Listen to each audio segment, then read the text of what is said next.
It's Tuesday, it's 12:15 and we're live in Westminster. Whatever it costs to deliver this scheme, we will pay it. In the next hour, victims and families affected by the contaminated blood scandal will learn how they'll be compensated. Since the Hamas attack on Israel on October the 7th of last year, we've seen a shadow spread across the world and here in the UK. A warning that Britain risks descending into the darkness if it fails to tackle growing anti-Semitism. Crawley, as these models indicate, is to grow. It is the second of the new satellite towns. A swathe of Crawley-style new towns, that's what Labour's promising to build if they win the election. And remember this?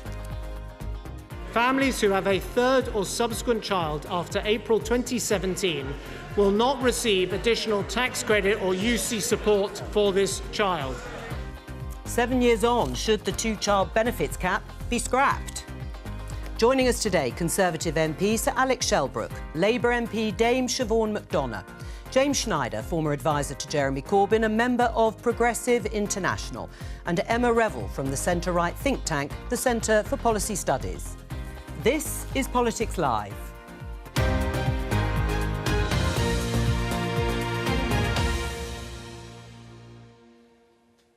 Rishi Sunak said in the Commons yesterday that it was a day of shame for the British state as the damning findings of the inquiry into the contaminated blood scandal were published. Let's have a look at some of the front pages and how they covered the report findings and what unfolded yesterday in Westminster. Daily Mail, tainted blood scandal, day that shames the British state.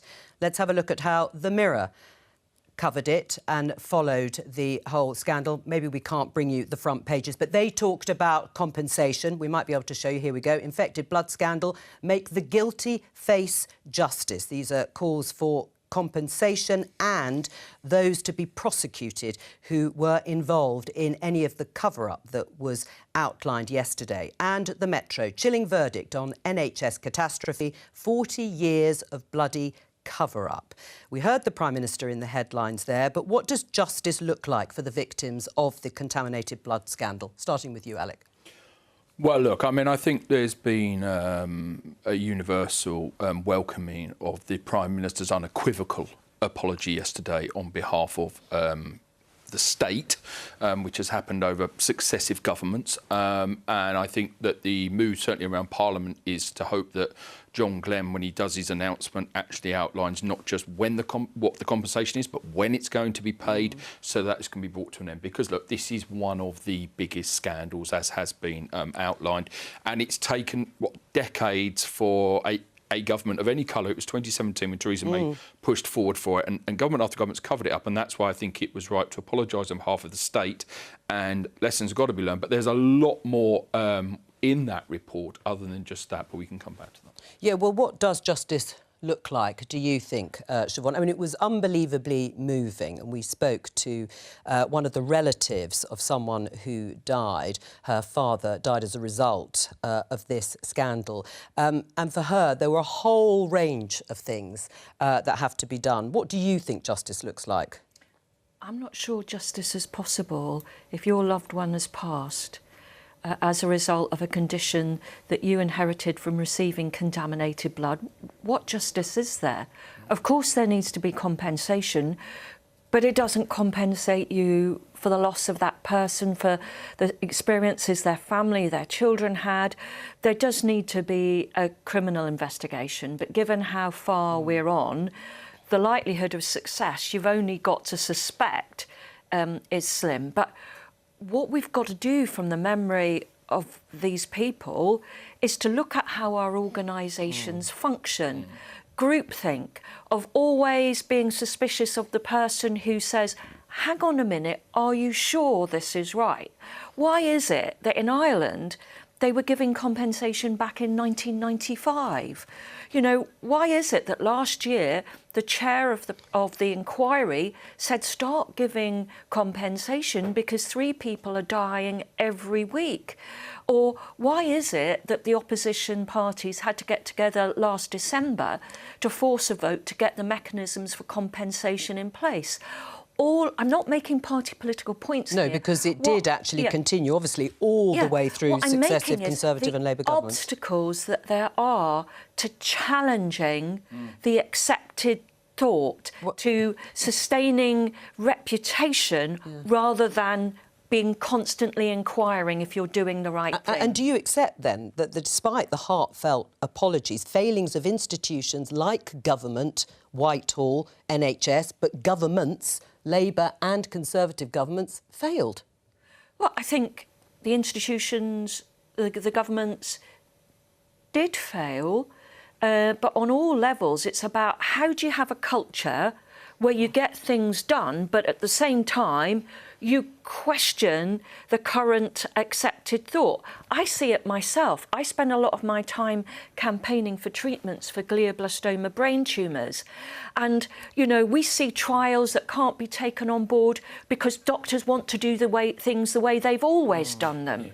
I'm sure they've got good reason, but we have to be open and challenging to ideas, and that is hard. I understand Alec, that. before I move on. Yes, I mean, I think Siobhan makes some very important points there. I mean, this morning I've been at the APPG for First Do No Harm, which has made it crystal clear about just to explain to us, crystal clear about the redress that needs to take place for people affected by sodium valproate, by Primados, by mesh, and we have hit the wall again, and it's in process.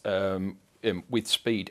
It's the same excuses all the way through. There is an institutional problem, regardless of government, which just constantly puts the brakes on getting the compensation people need. This is as important as these issues. Right, but how can we be sure, Rishi Sunak said, and others, that we must make sure such a scandal never happens again? But when you hear of the sort of institutional, cultural issues at the heart of government, Whitehall, NHS, can you be sure it won't happen again? I don't think we can unless we set up specific institutions whose role it is to investigate the state on a constant basis. So, for example, in South Africa, as part of their constitution, they have a number of offices, including one called the Public Protector. And the role of that office is to take up cases on behalf of citizens who feel like the state has not done the right thing by them, and to have ongoing formal investigations so that there is a structured within the state, there's part of the state that is holding the rest of it accountable. And I'm not saying that in every circumstance that one has been perfect, although it has. Well, it did take the president to court. The president ended up having to leave office. So I think that sort of thing needs to be built into our constitutional framework. Were you going to say something? I suppose on a less exultant level, we have a whole series of the Ombudsman services, don't we? But I think it's more than institutional. I think it's about personal responsibility and the need to speak up and stand up. And it's easy to say and difficult to do. But it's easier to do that if there's a framework for which that happens. So, for example, let's say you were someone working in the NHS and you were saying to people, I think there's something going wrong with this, I think there's something wrong with this blood, etc. If you had a public body that you could go to that was resourced and that could investigate and that you could trust, then whistleblowers are far more likely to come forward. People are far more likely to do that sort of, yes, I will stand up and I'm not going to take a hit, because it is a formal thing through the state, just another arm of the state which is removed, which is meant to provide scrutiny on the rest of it. Emma, what do you think justice looks like? I think for the victims and their families, it does look like an acknowledgement, like the one we had from the Prime Minister yesterday, that, you know, an apology on behalf of the state, on behalf of this government and previous governments. But I think it can only feel like justice if something actually changes. And I think going forward, things need to change. There is a danger, I think, that we view this as a historic inquiry into a historic incident. It's something that happened, you know, in our recent past, but in the past, 30, 40 years ago. And we don't look at it as something that is happening today. You know, Rob Behrens, who, as you said, the NHS Ombudsman, who stepped down earlier this year, as he was stepping down, gave an interview that said the NHS still has a culture of cover-up. It still has a reputation-first, reputation management attitude to any, you know, wrongdoing. And as we saw in the coverage around the birth trauma inquiry a couple of weeks or so ago, these things are not thrown into the light. They're not acknowledged. They're not learned from. There is an instinct within the NHS and other institutions to protect themselves, not to protect the patients that are being damaged. And as we said, the Cabinet Office Minister John Glenn will be standing up in the next 5 or 10 minutes or so to outline how compensation for the victims and their families will work. We may, you're suggesting we might hear an actual figure, we might not, or a specific timeline, but there have been calls for those payments to be paid out by the end of the year. We'll bring you any developing lines from what he says in that statement. Let's just have a listen to a speech, or part of it, from the Community Secretary, Michael Gove, talking about anti-Semitism. When Jewish people are under threat, all our freedoms are threatened. The safety of the Jewish community is the canary in the mine. Growing anti-Semitism is a fever which weakens the whole body politic. It is a mark of a society turning to darkness and in on itself. James, do you agree with that characterisation from Michael Gove, that British society is turning in part towards darkness if anti-Semitism isn't tackled? I think anti-Semitism is real and is growing, and I think that Michael Gove's use of it and use of Jewish people's pain and fear after centuries of persecution is frankly gross, and the darkness that is spreading is an attempt to present those that are protesting grave crimes which are taking place now with British support, with the support of the British state, with the support of British-made weaponry, and with the support of pretty much the entire British political media class, to say that actually it is the people who are protesting these crimes that are in some way creating darkness is extremely gross, and I think it's doubly gross. Let me get Alex Shelbrooke to respond to that. Is that how you see it? Do you think Michael Gove is using anti-Semitism? No, I absolutely don't. And I think that this is one of the fundamental problems that we're facing today. I have a Jewish community in my constituency. Leeds has a proud Jewish community. I am appalled that we have just elected a Green councillor to Leeds City Council who, before that election, and it was called out, deliberately set up a lynch mob, quite frankly, on social media to attack the rabbi at Leeds University because he'd gone to serve at the IDF. All this is documented. If you are Jewish in this country at the moment, you are afraid. And there was a survey out. Well, there was a survey out, and Andrew Neil reported on this yesterday, that 40% of people on university campuses felt it was all right to abuse, if you will, Jewish people because of the consequences. None of this is acceptable at any level, of any religion, of any racism, and it has to be called out. It is growing. I think the ICC yesterday equating Hamas and the Israeli government was absolutely appalling, as President Biden himself has called out. Right. I mean, let's come to that then in a moment and stick with the... Yeah, we can. But let's just stick with the substance of what we've heard first of all, and then we can move on to... of the speech. He talks about descending into darkness. That anti-Semitism is a fever, he says, which weakens the whole body politic. Do you agree with that? Do you agree with the seriousness with which Michael Gove clearly believes that anti-Semitism is infecting parts of society today and growing? I do, but I think anti-Semitism has always been there, on left and right in politics, and that perhaps, you know, the war in Gaza, everything that's happened makes us more aware of it. But it is the oldest prejudice, isn't it? And I am shocked when I talk to people who I think I share a political perspective with, to often find it's there, and for people not to even recognise it themselves. So I think it is very deep-rooted. I don't understand the purpose of Michael Gove's speech or why he's felt important to make it now, but I couldn't disagree that anti-Semitism is a problem. Right, but he says it's because Jewish hate crimes have tripled in London, and he does say that on some of the pro-Palestinian marches that the demonstrators or the organisers are not doing enough to stop spreading anti-Jewish messages. And that's why he says he's felt compelled to make a speech condemning the rise of anti-Semitism in the UK. I suppose the question is, if he thinks that the spread of anti-Semitism is infecting society, it's been under Conservative governments' watch. Has not enough been done by successive Conservative governments to protect against the rise of anti-Semitism? Well, I push back and say that under the previous leadership of the Labour Party were reported to the HRC. And that had to be investigated. And as a result of what came out of that, Jeremy Corbyn was expelled from the Labour Party, or lost the Labour parliamentary whip. Well, what's inaccurate about that? Why did Keir Starmer take away the whip of Jeremy Corbyn? Because Jeremy Corbyn did not accept all the recommendations and findings of that report, in which he said claims of anti-Semitism have been overstated by parts of the media. That is what was said as a result. And yes, he was expelled by Keir Starmer of the party, but expelled from the parliamentary party, and doesn't sit as a Labour MP and sits as an independent. You don't think that was the right decision. Was that the right decision? Absolutely. I'm ashamed of behaviour in the Labour Party during Jeremy Corbyn's period. And as a member of over 40 years, I couldn't believe what it unleashed.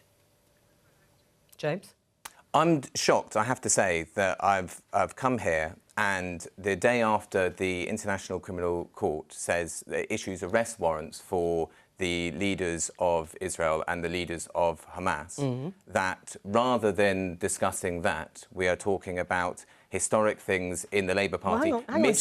That's what other guests have said. That is not about that. Well, of course. And I did say that we would come to the ICC, but you can't sit there, James, and criticise what other guests equal to you want to discuss as a result of a speech on anti-Semitism. And it is not entirely irrelevant to talk about what happened when Jeremy Corbyn was leader. So you worked for Jeremy Corbyn as leader. I've just asked you to respond to what you heard from Siobhan McDonough, who says she was ashamed of what happened. You worked for him. You obviously weren't. So defend it. No, of course not. And what Jeremy said in his statement following the EHRC report is entirely correct, and I encourage people to go and look at it. He said that anti-Semitism exists. One anti-Semite is one too many, that there was a real problem and that action should have been taken faster. And, and that it was dramatically overstated by elements of the media. Well, that's what I said. Yes, I know.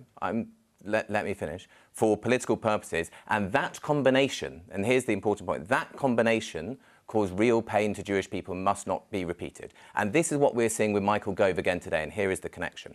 There is real anti-Semitism. There is real rising anti-Semitism to which people should be concerned and deal with.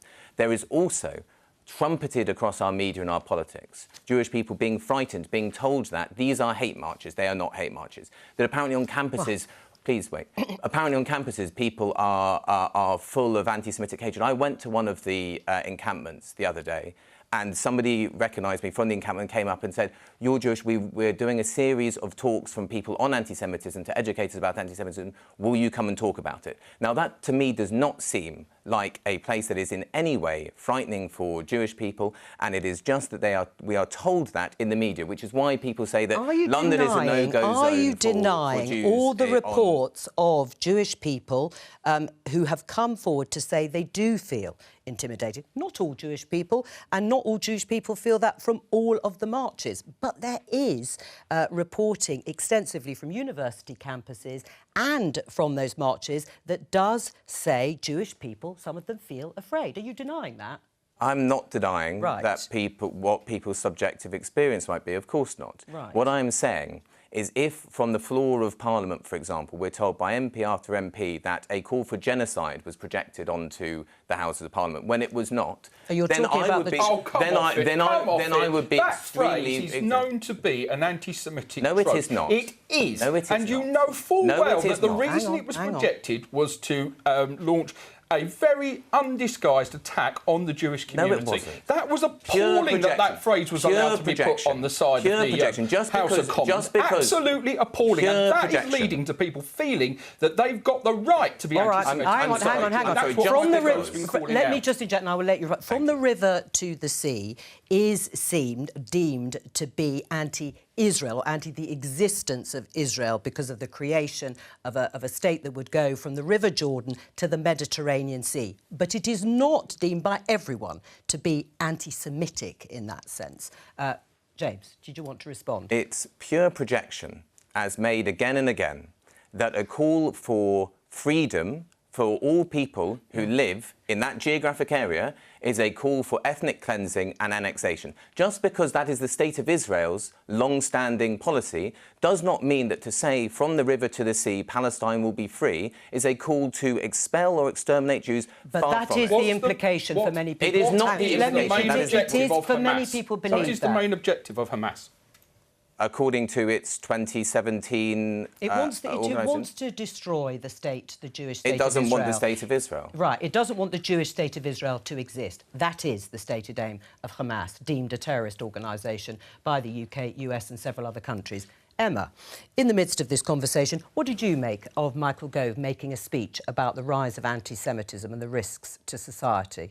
Well, I think this entire conversation is a good illustration of the fact that different communities, different people can perceive the same words, the same phrases, the same slogans, the same marches in incredibly different ways. And, you know, James saying he doesn't feel unsafe, I'm very glad that you don't, but there are other people who do.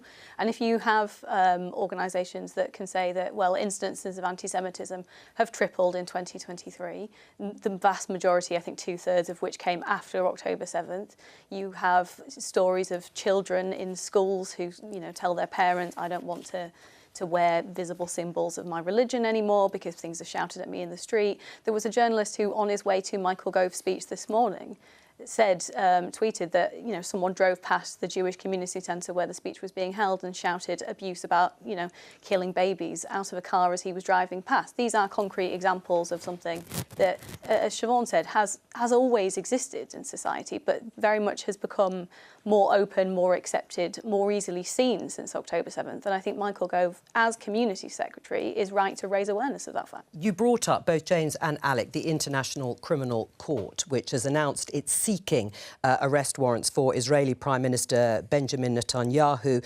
and the Defence Minister, actually, and 3 Hamas leaders, one of whom is also credited with having masterminded the October 7th massacres in Israel across the Gaza Strip. Yes, it's been condemned. The moral equivalence, there isn't one, says the British government. Do you agree between the Prime Minister of Israel and the leaders of Hamas? I don't think there is equivalence, though obviously President Netanyahu makes it, you know, thank God. I mean, poor Israel having him as the Prime Minister. But, I mean, I think Labour's position is that we're waiting to see what the lawyer said about whether those arrest warrants will actually be issued. I mean, interestingly, the leaders of Hamas also say it's ridiculous to put them in any sort of equivalence with the Israeli Prime Minister. What do you make of both sides in terms of who has been sort of condemned or arrest warrants are being sought for? I think looking at it in terms of equivalence or not is absolutely bizarre. There have been a series of detailed allegations made by the International Criminal Court against 5 individuals, and they should be taken on their merits. The fact that Ismail Haniyeh or Yahya Sinwar was on the same announcement doesn't mean that they committed the same crimes as Yoav Gallant and Benjamin Netanyahu. So I think we should, rather than claiming outrage that justice is being sought for a series of crimes, we should look at the actual crimes themselves, and then we should look at what our role in them is. Please, one moment. Our role in them is, because we're sitting here in London, and we really have no complicity or role whatsoever in the atrocities that Hamas committed against civilians on the 7th of October. But we do have an extreme level of complicity in the crimes that have been committed by the State of Israel against the Palestinian people, including using famine as a weapon of war, using the lack of potable water as a weapon of war. Israel denies that this. The British political media class carried water for in the days following the 7th of October. Alec, do you accept that? I mean, the government has said that the amount or the number of arms that are sold to Israel by the British government is very small, but they do still sell arms to Israel while this war is raging. Should they stop? Well, the government sells a lot of electronic equipment to Israel to make the precision of its weaponry, which is very important when you're trying to limit civilian casualties. If you look at the international rules of war, they say that on average it's 9 civilians to 1 combatant killed. If you look at what happened in Iraq and Afghanistan, on average it's been 3 to 1, and some would claim that it's actually a 1-to-1 equivalence in Gaza, because the Israelis are not carpet bombing. They're not doing a collective punishment. They are trying to attack the battalions of Hamas fighters who the war crime they commit is hiding behind the civilian population, not wearing recognised military uniform that is part of the Geneva Convention, and wagging their fingers at all rules of combat. They launched this attack on Israel. Israel has the right to exist, which Hamas does not agree with. We know Iran has its hand all over Hamas, and we know the situation they're calling out around the world in trying to run basically an anti-Semitic regime. That's what Iran does. And on top of that, if we are to say, well, Israel must stop now, I think people who say that are actually equating to a punishment beating. I think that Israel has to reach its military objectives to protect its security, to ensure it has the right to die. How many mass graves, James, we're going to... So how many babies had their heads smashed against the wall? Hang on, we're not doing competing... Mutilated. Let's not do the competing outrage, OK, at this point. We've discussed this at length. We're going to move on to something entirely different and talk about the Labour Party's commitment to what they call new towns. I can show you the Daily Telegraph headline, which has Angela Rayner, the deputy leader of the Labour Party, stating, "We'll build a generation of Milton Keynes-style new towns." She's been speaking in Leeds, Angela Rayner, this morning, and setting out Labour's plans for these new towns. Let's take a listen to what she had to say. Our ambition goes way beyond simply reversing the worst failures of the past few years. Not for the first time, we're taking inspiration from that 1945 Labour government that built homes for heroes of the ruins of war. In that spirit of Clement Attlee, our approach to house building will be both proactive and strategic. As Secretary of State, I will empower our regional and local leaders to deliver as Labour councils and mayors do in West Yorkshire. Together, we can build beautiful new settlements right across the UK. Are new towns the answer to the housing crisis, Emma? Well, they're not the entire answer. They could well be part of it. And I think, to be fair to the Labour Party, they've said this morning that this is part of a plan. It's not the entire plan.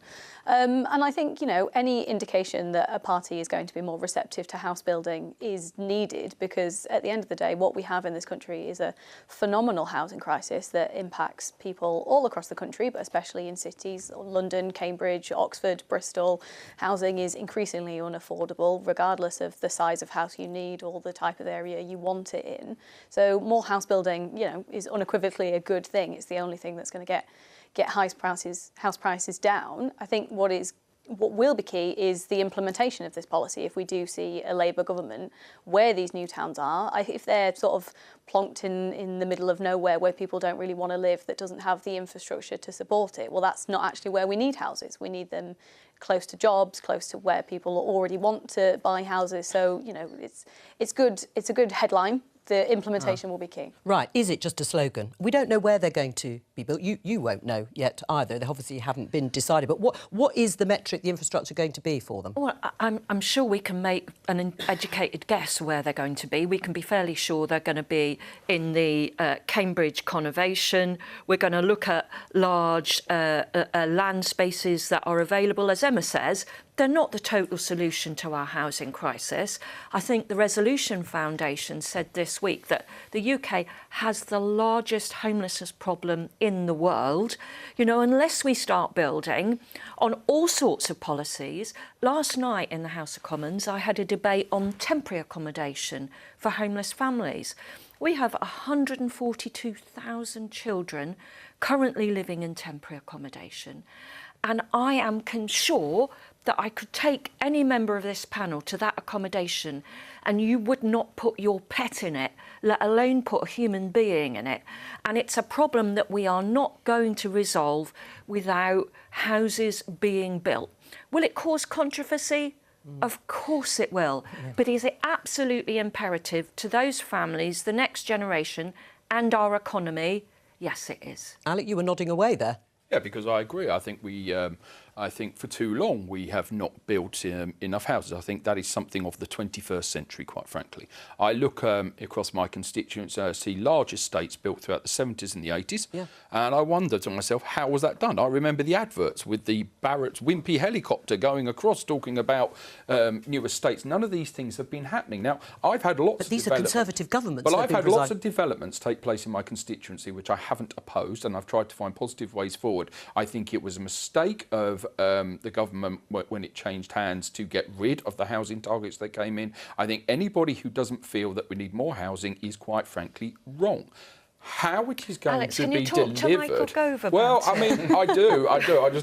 But I don't think he's the villain in all this, though, I have to say. How it's going to be delivered is the question. So how do how do you deliver it then? Well, I mean, the problem always comes up with, I mean, for example, there's an area nearby where my current constituency, which was a plan to build 4,000 houses.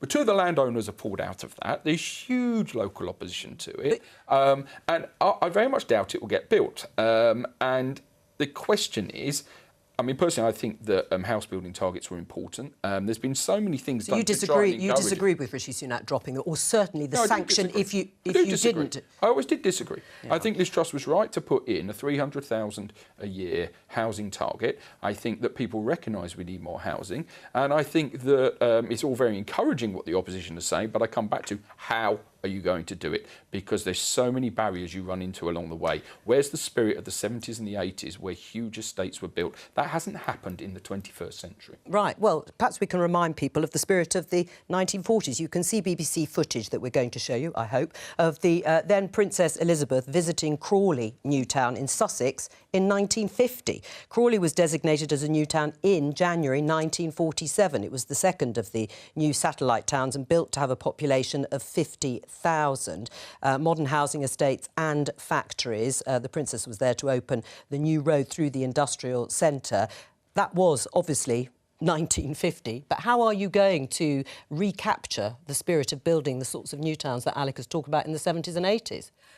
I think we're beginning to capture it because there's beginning to be people right across society say, actually, yes, we've got to build more houses. I'm amazed that Keir Starmer's took up one of my campaigns, which is to build on the ungreen green belt next to Is this the grey belt? Yeah, yeah. Sounds very and the convincing, fact that they've taken that with enthusiasm, I find extraordinary. But I think it's a way to get houses built. We need to change the planning system. We need to encourage small and medium-sized house builders in a way they've been forced out of the market in favour of the big ones. And I think we need to think about what we've done to housing associations, in that we have, in a way, destroyed their purpose, and we need to get back to them building properties for themselves with better grant rates in order to ensure that rents aren't so high that people can't afford to go to work to live in them. So I think there's not one thing, there's a whole layers of stuff we should be doing, and it has to be our mission. Do you think an incoming Labour government under Keir Starmer, if they win, will actually be able to deliver on this promise? I really hope so, and there is more detail in the announcement from Angela Rayner than is often in these announcements. And there is a pledge in there about building the infrastructure as well, and I think that is positive. But if you're saying, will it be enough? And everyone's saying it's only part of the solution, but it's not enough to deal with the housing crisis, because there are two other very important elements that we need to look at. It's the type of houses that are types of homes that are being built, what tenure, how many are for social rent, and then we have to finally grasp the nettle of rent controls, because the rent is out of kilter with incomes that people can afford. So a lot of the new homes that we build, many people will not be able to afford them, which won't fix the problem. Do you agree about rent controls, that needs to be part of the policy? Yeah. Rent controls don't work. They don't work anywhere they've ever been tried. They cause enormous problems. If you are in a rent control property, great, but it's a massive problem for everyone else. It displaces, workers can't move to rent controlled properties because they're not available. It doesn't have the signals that we need to build more. As you said, rent rental levels are a problem in the same way that house prices are a problem, because we don't have enough of them. We are millions of houses short as a country because we've underbuilt for not just the last decade, the last 2, the last 3, the last 4 decades. And at the end of the day, only building houses in significant numbers, as you said, the 300,000 target, shouldn't have been scrapped. That was based on net migration of 170,000 a year. Net migration for the last 2 years has been, 3, 4, 5, 6 times that. So, even that target wasn't enough. We need to build on an industrial scale. It's kept up with societal change. So, for example, my parents lived with their parents until they got married. My sister and I lived in our own properties and then eventually got married. So even if population hadn't changed, there was a societal shift in children from my parents' generation, those children, my generation, going into their own properties, i.e. doubling the number of properties needed. It was a societal shift not kept up with. Rent controls, which could just mean rents can't rise above inflation. Oh, right. Well, that's slightly different, though, isn't it, on the increase? Have worked in many places, including in this country. For most of the 20th century, we had regulated rents, and housing, all of housing for rent and for to buy, was hugely, hugely more affordable. Now, you're an economist, you'll know that it's not just a supply issue, because housing is not a commodity like a pen, where there's a huge supply of pens. If someone charges me £10 for this pen, I can go across the street and I can buy a pen from a different shop for £1. Housing is not like that. So a landlord can charge close to the monopoly price for rent, and therefore there is a role for the public to step in and to regulate those rents so that they move away from the monopoly rent, or the near monopoly rent that they're able to charge. Emma?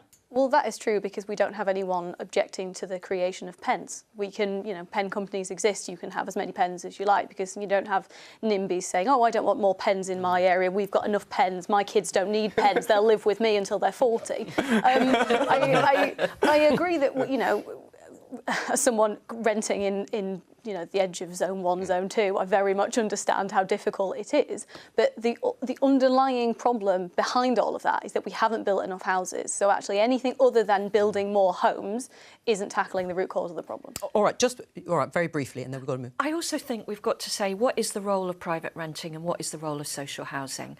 And I don't think that private renting is for a family with children where the incomes are low, because the rent is never going to be affordable. The tenure is never going to be secure enough. That we have to go back to saying that there is a role for social housing, and it's a great role that provides the bedrock of community for you to be able to have your family, your children, and have security in the future.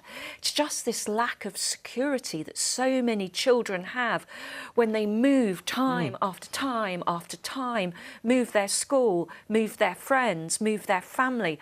And I just think we are destroying a generation. Well, let's have a look at this headline in The Observer on a different policy, but Labour have certainly been encouraged to drop the 2-child benefit cap. Archbishop of Canterbury urges Starmer to ditch cruel, what he calls 2-child benefit cap. You can see former Labour leader in The Independent, Gordon Brown, piles pressure on Keir Starmer over 2-child benefit cap. And then the former Home Secretary, Suella Braverman, said this in the House of Commons last week. A child growing up in poverty, though, Mr. Speaker, is more likely to have worse literacy, numeracy, health and job outcomes and a shorter life expectancy than the national average. Mr. Speaker, isn't it right that the single biggest, most effective thing the government could do now is to scrap the 2-child benefit cap? Not often that those three people all agree. So isn't it time? I'm not taking any lectures from Suella Braverman. But maybe from Gordon Brown, as a former Labour leader, or the Archbishop of Canterbury, Siobhan McDonough. Should Labour scrap the 2-child benefit cap, which prevents parents, by the way, from claiming child tax credit or universal credit for more than 2 children? I voted against the 2-child cap. I don't like it. But I do understand Keir Starmer's position. Do you not think that we'll get over this hideous bit of welfare reform and then we'll get on to another, and then we'll get accused of spending large amounts of money and we don't know where it's coming from? So at this point in the electoral cycle, I think Keir Starmer has got to say no to all comers and then provide a list of priorities for what we can do when we get in. The truth is, we don't know what we're going to find when we get there. So, but there are choices that you can make, and there will be people who will say, many of them Labour supporters, who will say, if a Labour government can't do this, even in the economic situation that we find ourselves, then what's the point of it? But Jo, when this one's done, there are tens of them. We've had a Tory government for 14 years. Don't you think there's all sorts of hideousness we want to change? Oh. There are all sorts of hideous things that should be changed, but this is a easy, hundreds of thousands of children living in poverty who wouldn't be living in poverty if you scrap this policy. And of course, Labour should lay out where are they going to pay for it, and that wouldn't be terribly difficult. For example, you could increase the returns on capital gains tax and dividends tax so that Rishi Sunak and multimillionaires like him aren't paying a far lower rate of tax than all of us sitting around this table and everybody watching at home. There is money there if you choose to say, here are specific taxes which we are going to raise, and that will fund this specific good. And that is what Labour should do, but are too scared to take on the very wealthiest and most powerful people in the country, it seems. Well, you're not surprised, James, I disagree with you. I think what they know is what a challenge it is for a Labour government, for a Labour Party to win after the extraordinary drubbing that we got in 2019. There is no rational basis for how Labour has got to this point where we could possibly win a general election. So you don't think it will be a statistical miracle for us to win. So the idea that we are going to win by unravelling lots of good things, bad things that we would like to change for very good reason, that is a slippery slope. All right, well, let's get Alex. If you want to tax Rishi Sunak and people like him more so that you have fewer children in poverty, it says a lot about the values of your incoming government. People would say, and they would trust us more when we said, there's loads of things we want to unravel, but we need to take a look. I'm sure you would understand why maybe I wouldn't be choosing to take advice from you on election strategy. Maybe all right, well, let me bring. We haven't got. Well, it is true, of course, that in 2019 Labour did lose the election catastrophically. Well, I think that's just because you lost the election for a multitude of reasons. In terms of Conservatives, would you listen to Suella Braverman? I mean, she may be one of those who might be the next Conservative leader if you lose the election. I think what's been lost in this conversation that this policy wasn't retrospective. It was about people from a date if they went on to have a third child. Is it right? Well, I think you have to have a control of the public purse. And I think that people take responsibility for the choices they make in their lives. There is still child benefit for 2 children. Yes, but I mean, as Gordon Brown said, the former Labour leader, there's too much focus on getting people back into work and not enough focus on raising salaries of those in work. We are talking, in many cases, about in-work poverty. Emma, I mean, what is the philosophical justification for a person who's in work and can claim benefits for 2 children, but not for a third? Well, I mean, I think that's a reasonably fair question to ask, and I completely understand why the Labour Party is struggling with, whether or not to repeal this, because I think instinctively the vast majority of Labour frontbenchers do, oppose this policy and would like to see it gone. But as Siobhan said, it's about, when you can pay for it, how you can pay for it. I think if you're looking at the expense of bringing up children, this isn't a conversation you can have in isolation either. As you said, Jo, you need to be talking about salaries, but you also need to be talking about the cost of childcare, which is phenomenally out of control. Alec? Yeah, and taxing the backside off wealth creators, as suggested, he's not going to raise wages in companies. A policy that Nigel Lawson brought in when he was Margaret Thatcher's Chancellor. I mean, there is a whole debate to be had about how you tax unearned wealth against wealth, because, we are taxing those who go to work, often on not very much money, at huge levels, yet very wealthy people who get their income from other forms, from property, art, whatever, are not taxed at the same rate. Would you like an incoming Labour government, if they win the election, to do that? I think it's above my pay grade to say that. Well, I don't know. I think so. Just before we go, we heard from John Glenn in the Commons, who hopes that payments will be made, final payments to victims of the contaminated blood scandal, by the end of the year. That's all we have time for today. I'll be back tomorrow for Prime Minister's Questions here on Politics Live.